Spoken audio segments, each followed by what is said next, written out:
చిన్న డబ్బా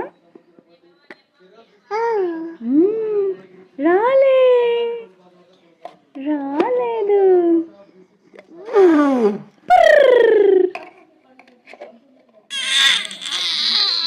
వచ్చిందా?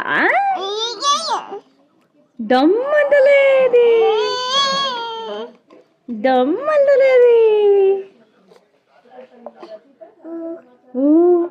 నన్ను ఫ్యాన్ ఏది? ఫ్యాన్ తిరుగుతుందా? అట్లా ఫ్యాన్ తిరుగుతుందా? మరి లైట్ ఆన్ చేసినావా ఇవాళ? లైట్ ఏది? లైట్ ఎక్కడుంది? లైటు నీ మ్యూజిక్ లైట్ ఏదమ్మా? పాట వచ్చే లైట్ ఏది?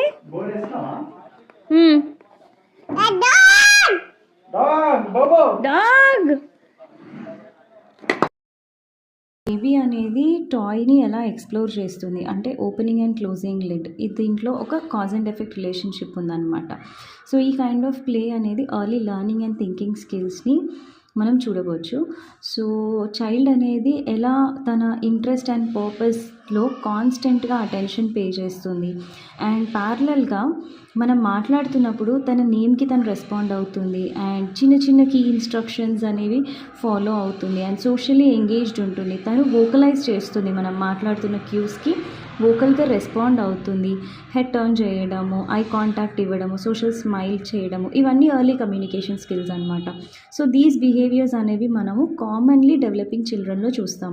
కానీ some children who are developmentally delay and autism ఉన్న పిల్లలకి ఏంటంటే ఈ చిన్న చిన్న క్యూస్ అనేవి మిస్ అవుతుంటాయి అన్నమాట. నేమ్ కాల్కి రెస్పాండ్ అవ్వకపోవడము, సోషల్ ఇంటరాక్షన్ తక్కువ ఉండడము, ఐ కాంటాక్ట్ ఇవ్వకపోవడము, రిపిటేటివ్ ప్లే ప్యాటర్న్ అంటే షేర్డ్ అటెన్షన్ కానీ అటెంటివ్గా కూర్చొని ఆడలేకపోవడం కానీ మనం అబ్జర్వ్ చేస్తామన్నమాట.